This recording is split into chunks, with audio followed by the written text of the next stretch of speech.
Religión romana gentil. ¿De qué se trata?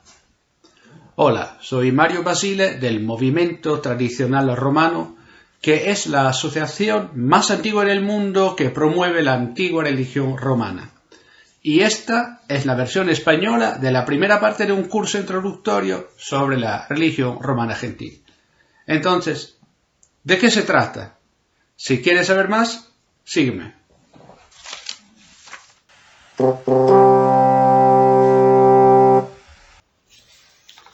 Comenzamos este ciclo de conferencias definiendo el tema, el conjunto original de prácticas religiosas de la antigua Roma, lo que constituyó el núcleo del cultus deorum, el culto de los dioses, desde los albores de nuestra civilización. No existe un término único para la religión romana antigua, por lo que necesitamos definir uno. El término paganismo romano fue utilizado de manera despreciativa por los cristianos cuando tomaron el poder. Los pueblos rurales, que se llaman pagus en latín, fueron conservadores y lentos en aceptar la nueva religión extranjera y continuaron con los ritos tradicionales. Así que los cristianos usaron el término pagano como rústico para aquellos que seguían las antiguas formas tradicionales. No usaremos el término pagano aquí.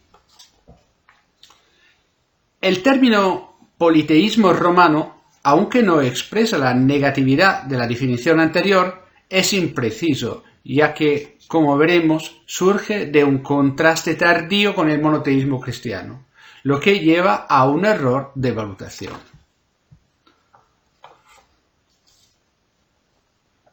Más bien, optaremos por la religión romana gentil, donde el adjetivo gentil deriva del latín gens.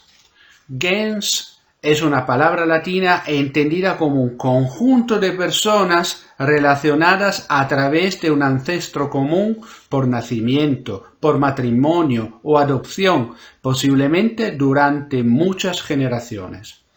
Así que podemos decir que la religión romana gentil es la religión romana tradicional de los antepasados. La religión romana gentil se basa en la ley sagrada establecida por el rey Numa, el segundo rey de Roma. Cicerón, en su obra De Legibus, resume las leyes religiosas de la siguiente manera: acércate a los dioses puro, muéstrate devoto, quitando toda ostentación. En la religión romana nadie tiene dioses particulares, ni nuevos ni extranjeros, sino son reconocidos públicamente. En privado uno puede honrar a los dioses de los padres y de los ancestros. La gente erige templos en las ciudades y mantiene los bosques sagrados y las edículas de los lares en el campo. Preserva los ritos de la familia y de los padres. Celebra a los dioses y a los que siempre han sido considerados divinos y a los que por sus méritos han sido elevados al cielo: Hércules, Liber, Esculapio, Castor, Pollux y Quirino, y igualmente aquellos por los cuales el hombre puede ascender al cielo, como mente, virtud, piedad, fe. Construye templos para ellos, pero ninguno para los vicios. Celebra los sacrificios de manera solemne.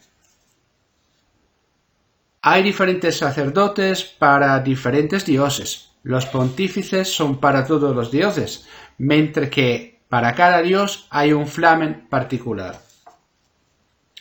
El pueblo aprenderá de los sacerdotes públicos los ritos y las formas de celebrar los rituales públicos y privados. Por lo tanto, habiendo definido la religión romana gentil como el objeto de nuestro ciclo de lecciones, enfocamos nuestra atención en el tema durante esa sesión específica unidad y multiplicidad, y por qué es inapropiado definir la religión romana gentil como politeísmo romano. De hecho, Cicerón escribe sobre una pluralidad de divinidades, rituales, templos y flamens, así que la preocupación hacia el término politeísmo parece ser un poquito sorprendente. Bueno, introduzcamos algunas definiciones. Monoteísmo es la creencia que hay un solo Dios. Politeísmo es la creencia que hay más de un Dios. Pero cuidado, en el mundo romano no existía una definición de monoteísmo y politeísmo. El término politeísmo fue introducido por el filósofo francés Jean Bodin recién en el 1580 y luego fue utilizado como un concepto opuesto al monoteísmo. Por lo tanto, la terminología moderna ha clasificado la religión romana gentil como politeísta, en detrimento de su paradigma real. Por lo tanto, es necesario investigar la comprensión original que tenían los romanos de la religión romana.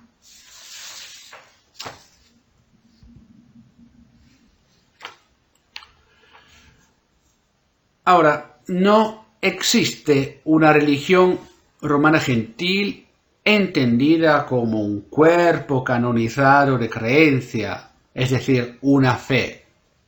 Según Cicerón, la religión es la forma de celebrar a los dioses, religio ides cultus deorum, o la forma de realizar las acciones correcta hacia lo divino.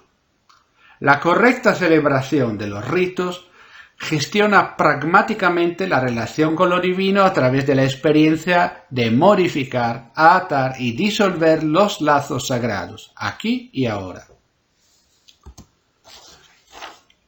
Afuera de la experiencia ritual, estrictamente hablando, no hay religión. Sin embargo, la idea de pietas, la actitud romana hacia los dioses, la patria, los padres y familiares, proyecta la acción religiosa en todos los ámbitos, proponiendo preservar la pax deorum, la paz entre los seres humanos y los dioses. El objetivo de la Pax Deorum se mantuvo enalturado durante 12 siglos de historia romana, armonizando coherentemente los aspectos religiosos, públicos y privados con la acción política y el respeto de las leyes fundamentadas en los caminos de los antepasados, el llamado mos maiorum. Los romanos entendieron la religión como un aspecto fundamental de la vida cotidiana y de hecho fueron reconocidos como los más religiosos entre los pueblos antiguos. Las fuerzas divinas son reconocidas y respetadas a partir de la pietas y se percibe su dirección en la historia para que los romanos pudieran apoyar su acción haciéndola práctica y significativa. La experiencia es el eje de entendimiento romano, no solo en el área del culto, sino también en la acción, tanto histórica como política, cotidiana y doméstica. Al estar basada en la repetición de la experiencia, la religión romana gentil no es dogmática, no se basa en la formulación de una creencia, que se dice ortodoxia, sino en la acción correcta, que se dice ortopraxia. Por eso, a lo largo de los siglos, ha habido diversas formulaciones teológicas, caracterizadas por la pureza de la intención de comprender mejor la posición del ser humano frente a la divinidad, en lugar de imponer una visión al pueblo. Nunca hubo guerras religiosas o persecuciones contra un punto de vista en lugar de otro. En resumen, aparecen dos polos de acción: multiplicidad y unidad. Multiplicidad para cubrir todos los aspectos de la vida. Son muchos los ritos hasta el punto de afirmar que existen varias religiones romanas entendidas estrictamente como colecciones de rituales. La multiplicidad se entiende sobre lugares, sobre acciones, sobre momentos de la vida. Por ejemplo, dos ejemplos. Prorsa Postverta es la divinidad del parto y hay también Pilumnus, que es el dios del crecimiento de los niños. Hay pero también una multiplicidad para adopción. Desde el principio se aceptaron los ritos extranjeros con las prácticas de la evocatio, es decir, la adopción de los dioses tutelares de los enemigos. La lógica era invitar a la divinidad desde la ciudad enemiga, de hecho evocare quiere decir llamar afuera, entonces invitar la divinidad a Roma en un nuevo santuario para evitar que los romanos durante el asalto final de la ciudad del enemigo puedan exponerse al sacrilegio por haber saqueado el templo de dicha divinidad. Eso no era solo mecanismo, también se adoptaron divinidades y religiones extranjeras siguiendo las indicaciones de los libros sibelinos. Por ejemplo, la Magna Mater Cibele. También hay una multiplicidad por indefinición. La multiplicidad se funde en el indefinible, con la conciencia del conocimiento humano limitado antes las múltiples manifestaciones, infinitas manifestaciones de lo divino e incluso sus no manifestaciones. Entonces hay fórmula como si eres un dios o una diosa o Dios con este nombre o con el nombre que quieras que te llame. Así se mantiene de forma indefinida. Todo esto es una fuente de multiplicidad. Por otro lado, hay unidad y coherencia en la visión de la realidad. El conjunto de ritos tiene como objetivo la pax deorum. La totalidad de todas las acciones del individuo está contenida en la pietas. El conjunto de acciones colectivas se manifiesta en la acción de Roma, de sus leyes e instituciones que dan forma a la historia. La religión romana gentil, por lo tanto, no debe entenderse como étnica o local, sino universal en su intención ordenadora de la multiplicidad caótica del mundo fenomenológico dentro de la unidad numénica mental.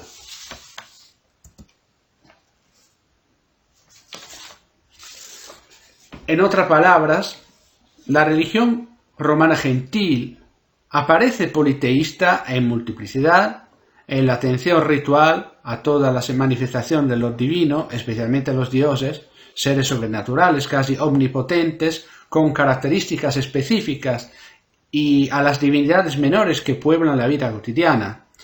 Pero esta base politeísta, puesta en práctica en la vida cotidiana, revela su profunda unidad coherente.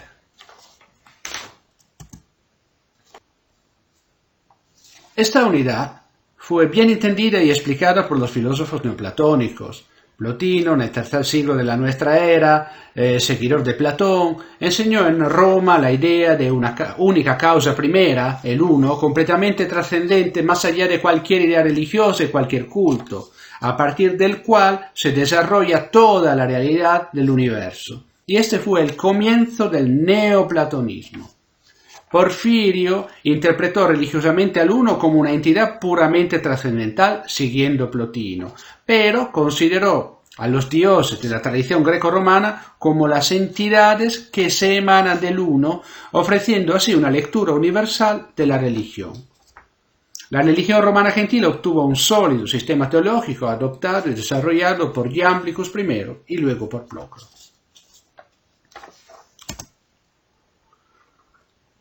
La teología neoplatónica presentó un sistema vertical con varios niveles de manifestación divina, ofreciendo una clave de lectura universal de los diferentes politeísmos en el mundo conocido. Esta visión, en la que varias divinidades vuelven a un solo principio, se llama enoteísmo. Ahora, el enoteísmo no es un cruce entre monoteísmo y politeísmo. Es compatible con el politeísmo, pero no con el monoteísmo. De hecho, la gran controversia del mundo tradicional con el cristianismo fue liderada principalmente por filósofos enoteístas como Porfirio y Celso.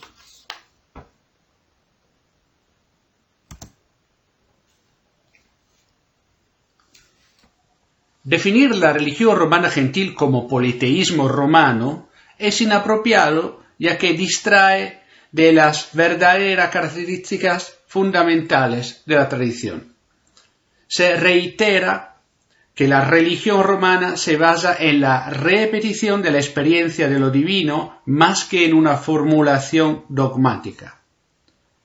La filosofía tiene la tarea de apoyar la comprensión, pero nunca de reemplazar el enfoque experiencial de los rituales. Así que, filosóficamente, la religión romana gentil, en su equilibrio entre multiplicidad por un lado y unidad en el otro, se inclina naturalmente hacia el enoteísmo, pero sin adherirse a él dogmáticamente. Bueno, espero que hayas disfrutado de este vídeo. En caso de que quieras seguir los siguientes, suscríbete a nuestro canal de YouTube. Muchas gracias y valete bene en Pace de Oro.